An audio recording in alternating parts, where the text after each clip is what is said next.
When Final Fantasy XVI first came out on PlayStation 5, it released to many great reviews, and it was a game I bought on day one. Now that the PC version has released, I was able to delve back into Final Fantasy XVI's world of Valisthea and experience it again. Final Fantasy XVI had a lot to live up to, not just in terms of being a great game, but also in terms of being a great Final Fantasy game. As I made my way through the story again, along with playing the DLCs for the first time, I was constantly reminded what this game really was. A good but disappointing game that could have been and should have been so much more.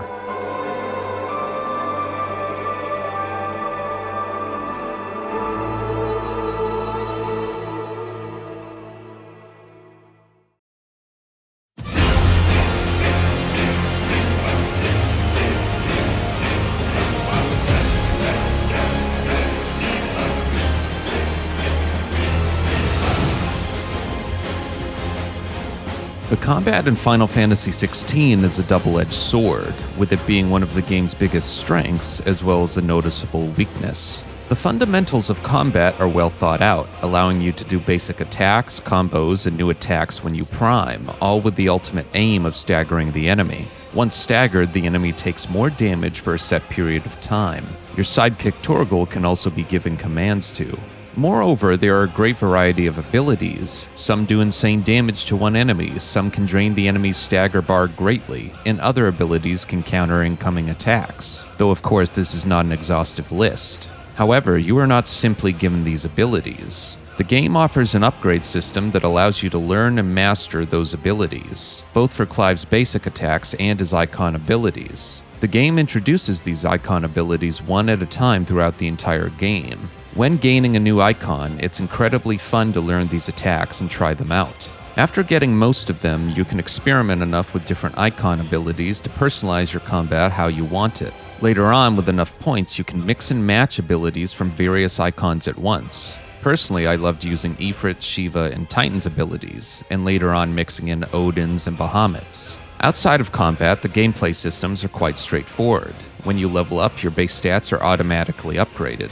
For equipment, you can equip a weapon and 2 pieces of armor for general defense and attack stats. As you progress through the game, you are naturally given better weapons and armor, either through completing main quests or by purchasing them from Karen. You can also equip 3 accessories. These accessories can reduce cooldown times, make abilities stronger, raise your general stats, or aid you in combat in other ways. Visually, combat is constantly beautiful. Each icon ability is incredibly unique looking, and it enhances the overall look of combat.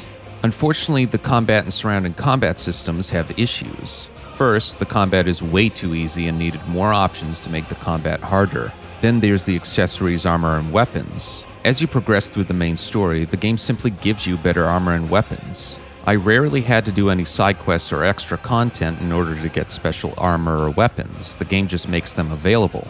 And unfortunately, they become available in a linear way. This means that the new sword you will get will be better than your last, and there's no reason to go back to your last sword, and it's the same way with armor. Then there's the accessory issues. These can sometimes be very useful, but there's not nearly enough slots to meaningfully change your overall stats in any way. This is largely because the stats, like increased damage and reduced cooldown times on abilities, are not large enough. For example, this accessory adds 5% damage to Gigaflare, while this one increases Rising Flame's damage by 10%. That is already a pretty low damage increase for an entire slot, but frustratingly, each ability has a cooldown accessory as well. So if I wanted to slightly increase my damage and reduce my cooldown on one of my 6 abilities, I have to use 2 of my 3 slots. This only leaves 1 slot left for one of my 5 other abilities. This became frustrating as I played through the story, as I had so many accessories I wanted to use and only 3 slots to use them on. This is a problem I am surprised they left in with updates. It would make a lot more sense if they tied the cooldown and damage stats to leveling up the ability, rather than having a separate accessory for them. This way, upgrading abilities would free up accessory slots for other stats, like increased health. Moving on to the combat itself, there are more obvious shortcomings. Having no elemental weakness, something that has been in every Final Fantasy game since the first one, was a bizarre choice. It's odd because the combat becomes a lot less strategic, and it makes no sense here. However, this issue extends beyond just strictly elemental weaknesses. There are no debuffs like poison you can cast on enemies. In fact, the only magic you can cast is a triangle attack, which visually changes depending on the icon you're currently using. This does not change any damage. It's weird Joshua can cast Curaga on himself at the beginning of the game, because the rest of the game you cannot heal or buff yourself with magic. Moving on, having no party members, not even ones you can issue commands to, is such a missed opportunity. It's not good for story and character reasons, and it's not good for combat reasons. Only playing as Clive means my basic attacks and icon abilities are usually the only way enemies are going to receive serious damage. Characters like Joshua or Jill often do absolutely nothing to regular enemies, and rarely help Clive in any way. All these issues become more noticeable as I played through the game the first time, and when I did it again recently. This is because as I progress and repeat the gameplay loop, I started noticing the combat's fundamental flaws. Chief among them is that the combat boils down to a flowdown chart, which other reviewers have pointed out. To illustrate this, let's look at almost any boss. You do basic attacks or even a few abilities to drain the enemy's stagger bar. Once staggered, you use all your powerful abilities. Then because those abilities are on a cooldown longer than the enemy is staggered, the enemy will get back up. You then repeat the process until you defeat the enemy. For me, the midway point of this game is when the combat started getting stale. Having no party members and no poison, deprotect, slow, haste, etc., and no elemental weaknesses means the only way to defeat the enemy is by brute forcing every fight with Clive's sword and his abilities that have no unique advantages against the enemies. It simply becomes repetitive and boring. However, even if they didn't add in elemental weaknesses or debuffs, one change could have saved this combat system and kept it interesting the entire game. All they had to do was add an extra slot for an icon ability. Seriously, get rid of the jump button and have that be a slot for an icon ability for each icon, letting you use an extra 3 abilities. Maybe even limit it to those smaller abilities so it does not break the game. By having a total of 9 abilities versus 6, the pacing of combat would be better. It would be far more likely that as you're finishing your last icon ability, your first one you used would be out of cooldown or close to it. Thus, the combat would not strictly be a flowchart anymore, as you could do more skills and abilities throughout the entire fight, instead of having to stand there and swing your sword for 10 to 15 seconds waiting on your next big ability to be done its cooldown. Though the combat system is flawed, I do want to mention the inclusion of icon fights and how they add to the overall enjoyment of the game.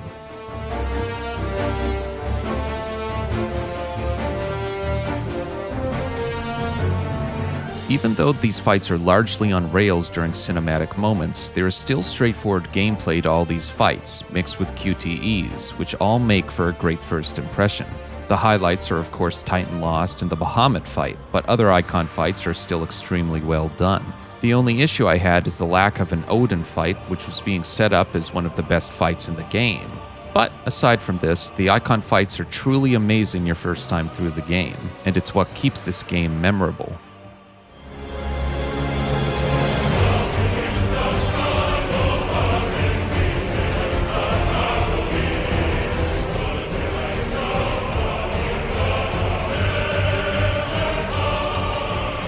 I would argue Final Fantasy XVI's greatest strength is its music. Even against other Final Fantasy games, Final Fantasy XVI holds its own. When those epic songs start playing, I know I'm in for something special. Songs like Away, Find the Flame, and the icon fight themes for Garuda, Bahamut, and Titan are all extraordinary. I also personally appreciate how well these songs enhance these huge icon moments as well. But that's not all, as there are great quieter songs that play throughout the game, like the Hideaway themes, the various renditions of Jill's theme, as well as some zone music like Stillwind. Strictly discussing the music, Final Fantasy XVI's songs are so good that it almost convinced me that it was a top 5 Final Fantasy soundtrack.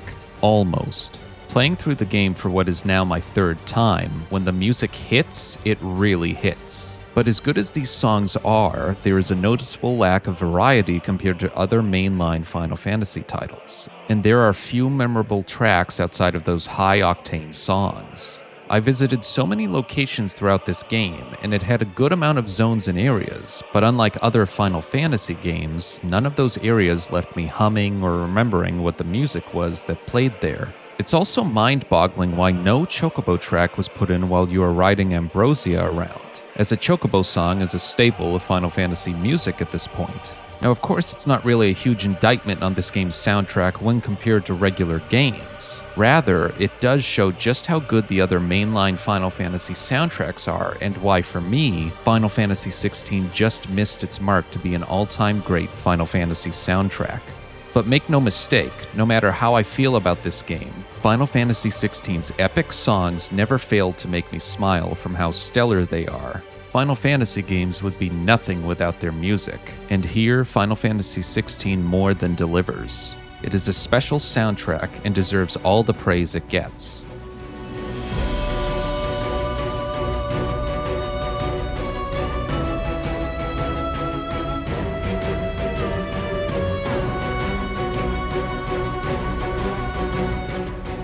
Final Fantasy XVI's story is not a unique one, but where it does try to differentiate itself is with the visual quality and how it tells its story, through many beautiful, high-budget cutscenes. For a game this length, it's commendable how much budget and effort went in to tell a high-quality story, one that follows Clive from his teenage years into his 30s, as he finds out who he is, what he must do, and of course, save the world in the end. One thing that surprises me about the story every time I play it is how good the first 25% of this game is. Going through Clive's younger years that climaxes with the Phoenix and Ifrit fight is awesome. Then going back to the present day to find Jill and immediately be rescued by Cid and Torgal sets the larger story in motion immediately. Traveling with Cid is awesome, with incredible dialogue and banter between the two characters. Then you encounter the interesting Benedicta, who has an incredible fight with Clive. This all culminates with a spectacular icon fight with incredible music. All the while, Joshua is teased to be alive. Then you must travel with Jill to Phoenix Gate to confront yourself before meeting with Cid again to set off to destroy the first Mother Crystal. The trip there is quite memorable with very good side quests if you choose to do them, before being blessed with a hilarious brothel scene. Then you infiltrate the kingdom with quite funny banter between Clive, Cid, and Jill. The three go through the mines together and arrive in the inner sanctum of the Mother Crystal, which is breathtaking. Cid destroys the Mother Crystal, but it costs him his life. The party then briefly meets Ultima, which sets the larger story in motion. Joshua then arrives to save the day, and it fades to black. The pacing, set pieces, character interactions, and storytelling in the first quarter of this game are impeccable.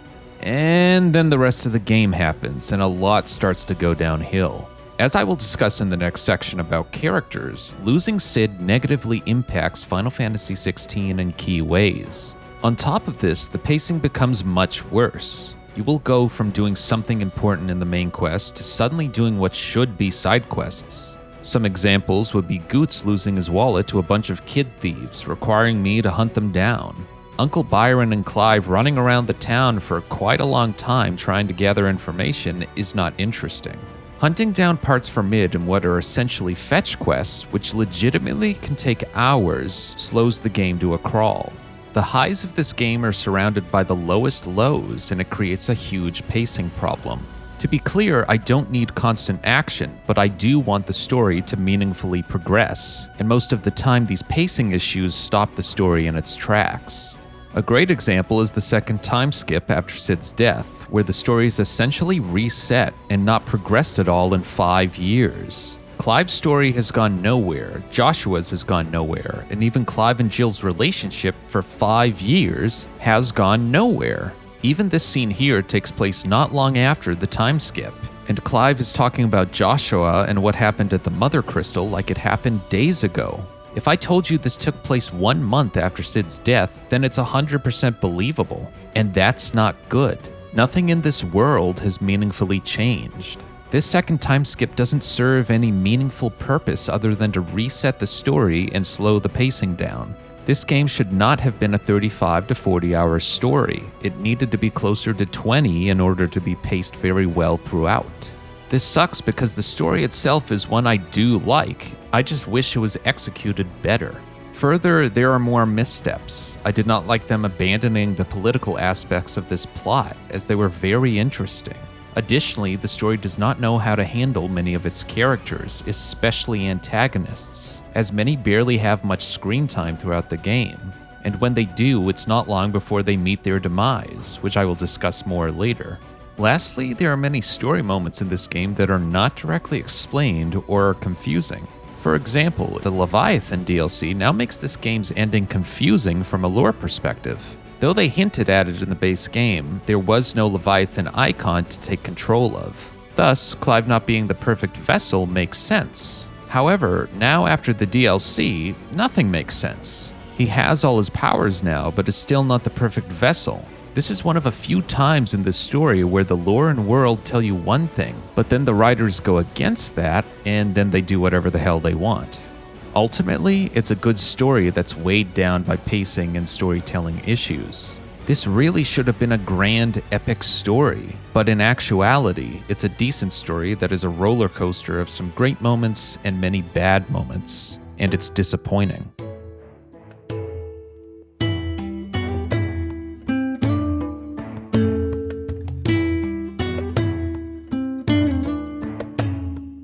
In Final Fantasy, the characters are probably the most important aspect of the game. So what does Final Fantasy XVI bring to the table?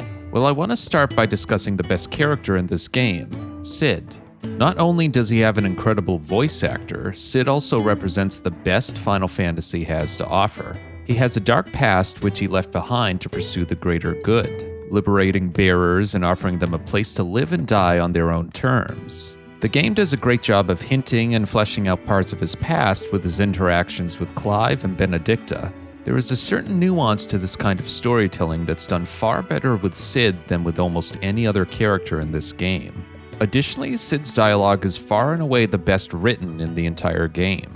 He's funny, charismatic, and provides greater insight into the world we are exploring as players. More importantly, this type of character is needed to provide a great party dynamic as well as levity, especially when everyone else is so serious or one note. When he's surrounded by a serious Clive and Jill, it makes the dynamic much more interesting.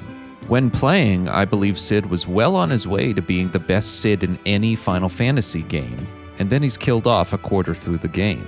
After this happens, there's a noticeable drop in quality, both in terms of character writing and party dynamics. Cid left a hole that could not be replaced. A great example is banter.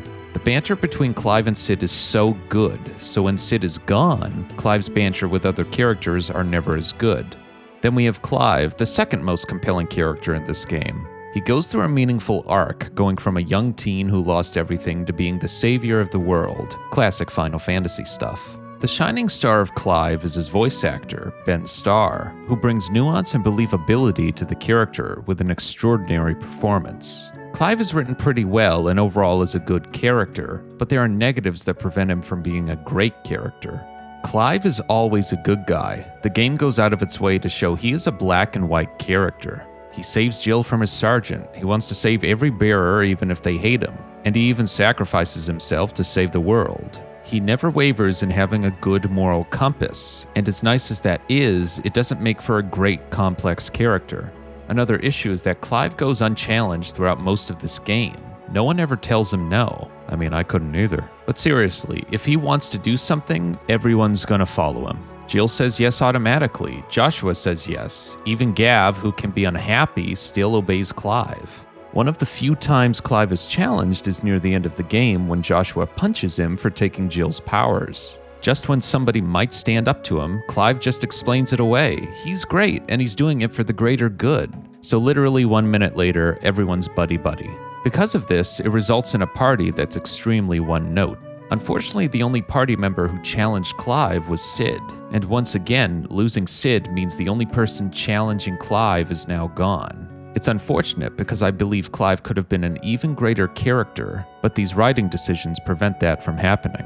Next up is Jill, who was set up to be a compelling character, but all she really is Clive's second-in-command who cares about him. We do learn more of her backstory, but at that point the game did nothing to make Jill a compelling character, and that never really changes. Even in both DLCs, the writers never expanded her character. She is even sidelined in the last quarter of this game completely, even though she has Shiva's powers, and is seemingly forgotten about. Then there's Joshua and Dion. Though both are compelling, I needed more time with them. Joshua does not become a regular party member until after the Bahamut fight, which is about 3/4 of the way through the story. Up until that point, Joshua's journey seems interesting, but we really only got a handful of scenes every once in a while with his progress. Dion also doesn't become a member of the party until near the end of the game, and though we do have a few scenes with him throughout the game, it's not nearly enough time. He's a good character who had massive amounts of potential. I just wish he and Joshua had a lot more time in this game. Because even though you have dedicated side quests for them, there's only so much you can flesh out when they're formally introduced so late into the game. Then there are the side characters, which are a mixed bag. Torgal, of course, is good and you grow attached to him since he rarely leaves the party. His final side quest is also very well done and makes me emotional every time I do it. Uncle Byron is funny and compelling as well. Byron is a much-needed comic relief character in this game, since it's so constantly dreary. Then there is Gav, who is genuinely a well-written character, as he wants to help, has self-doubt, and is willing to sacrifice himself for Clive and others. He's also consistently around the whole game, so it makes sense that he's actually fleshed out compared to other characters. Moving on, Yote was intriguing, but once Joshua meets up with Clive, she's largely thrown to the side. So much so that when the ending happens, how does she react to Joshua dying? Well, nobody knows because we don't even see her at the end. It only shows Jill, Gav, and Torgal. It really seems like the writers just forgot that Yote was even a part of the game. It sucks because she clearly cared about Joshua and there should have been a lot there to explore, but the game simply never does. Now, even though there are other side characters in this game, many of them only exist to give Clive information and updates, so they're really not worth going into. Even most NPCs who give side quests are not memorable either. Thus, most of them are not worth talking about. So, let's move on to the villains. The best and most fleshed out villain is of course Benedicta. She's confident yet conflicted. She has an interesting backstory with Sid and is quite persuasive in various ways. It really seemed like she was going to be a largely important antagonist, and then she's dead. So what about the rest of the villains? Well, unfortunately, they're all pretty one note. Hugo was actually being set up to be quite a smart strategist in the opening, but the rest of the game he's mad over Benedicta's death, yells a lot, and is easily manipulated. Then before I know it, he's dead. Barnabas had the foundation to be a great villain, but he really does not even show up in an impactful way until 3/4 of the way through the game. At that point, we start learning about him and who he is as a character, but then he dies not too long after that. At this point, you may notice a trend with how these villains were written, but let's see if it continues. Next up is Annabella. Pretty much from the start of the game, she's set up to be a meaningful villain, but then the story actually doesn't do anything with her until 3/4 of the way through the game. You may feel her presence once in a while, for example when bearers are being killed, but aside from this, she really only has 2 or 3 scenes throughout the first 75% of this game, and those scenes don't really flesh her out as a character or show what her motives are. Instead, it just shows her being bad, and the problem with that is that we already knew that from the flashback at the beginning of the game, so it's never showing anything new. Then when the climax happens with her, she goes crazy and kills herself, and I felt nothing. No anger, no satisfaction, nothing. And because I felt nothing, I was left with disappointment.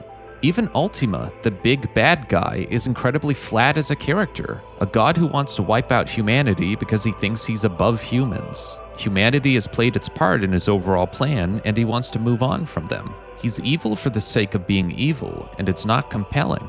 So as I alluded to earlier, there's one major issue in common with all these antagonists. They're barely in the game. Benedicta was in the first 10% and died. Hugo and Annabella each had less than 25 minutes of screen time. Barnabas, without fight scenes, is in the game for less than an hour after being introduced 3/4 of the way through the game. Then Ultima's meaningful screen time is the final 2 hours of the story. Not to mention, once these villains become the main antagonists, they die pretty quickly afterward. Ultimately, characters are so important to Final Fantasy games, and here, Final Fantasy XVI largely fell short with its characters.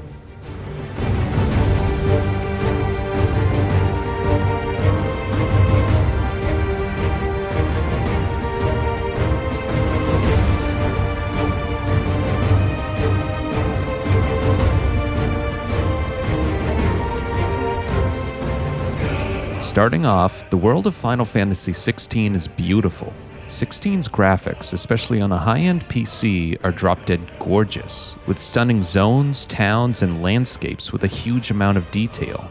I only wish this kind of quality would have been put into the world beyond just its beauty and graphics, because unfortunately, the world is one of the weakest parts of Final Fantasy XVI.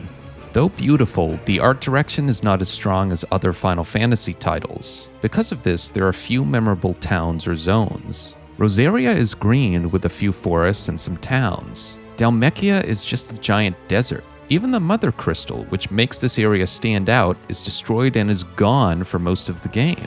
Though some areas, like inside the Mother Crystal, do stand out, most other places do not.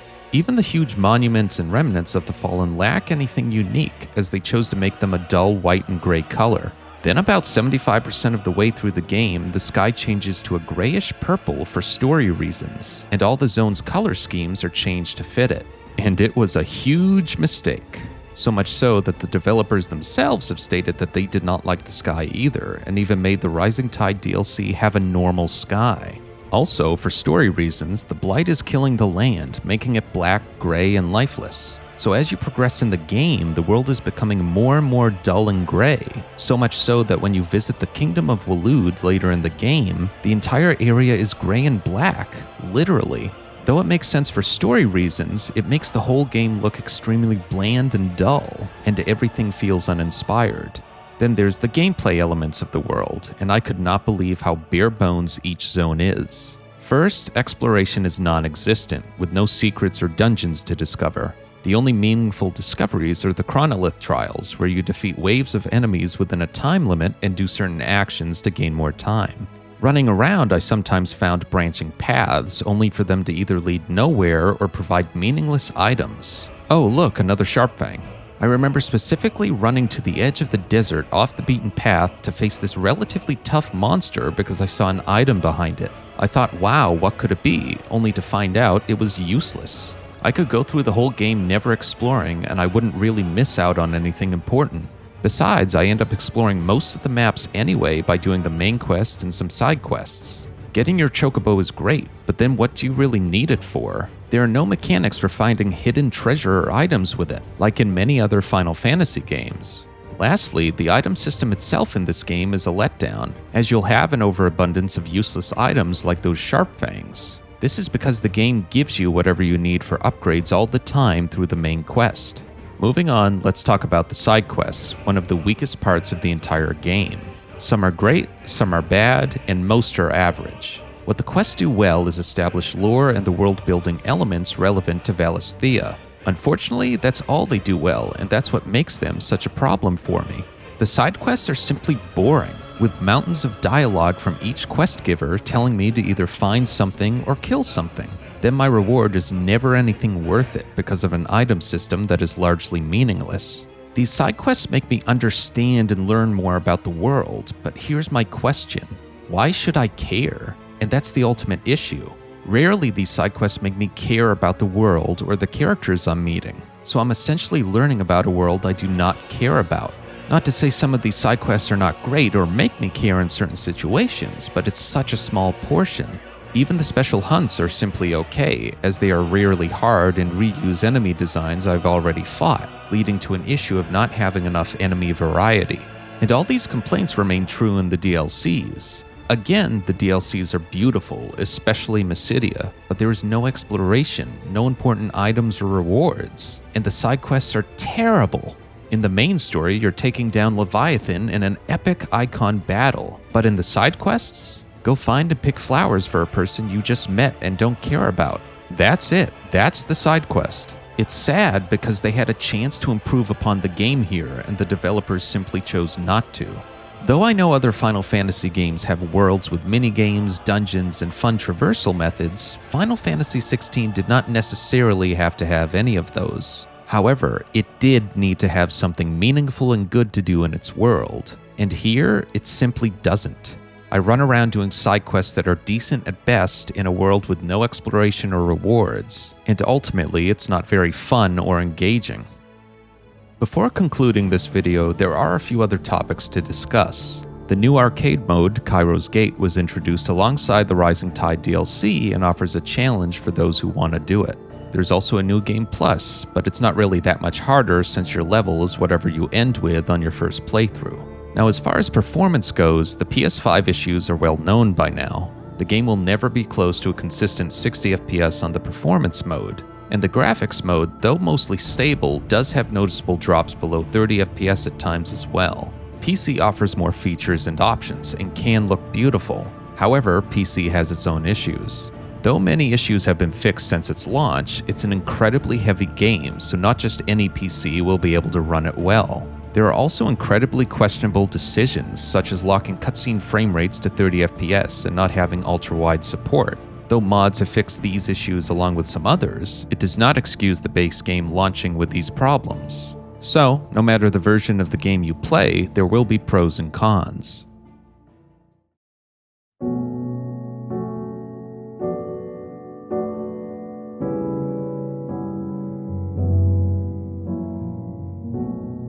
If there is one moment that represents what Final Fantasy XVI is to me, it's here, leading up to what was supposed to be a climactic fight with Ultima.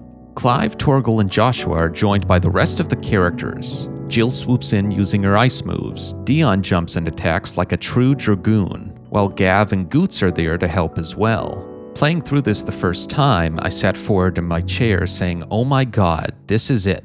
This is the moment the party truly comes together to try to save the— oh my god." This is what Final Fantasy XVI is to me. The makings of what could be a spectacular game, only for it to trip over itself again and again. I thought perhaps this is a game that I would view more kindly as time passes. Unfortunately, that's not the case. Playing this game always leaves me asking, what if they kept Sid alive? What if the combat was more refined? What if?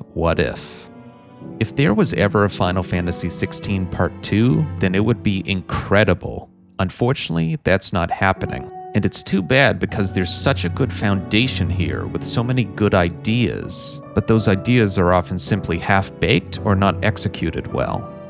Ultimately, Final Fantasy XVI is a decent game, but it's also a game I never plan on revisiting again. It just has too many issues and disappointments for me. It's a game that could have been better, but most importantly, it's a game that should have been better.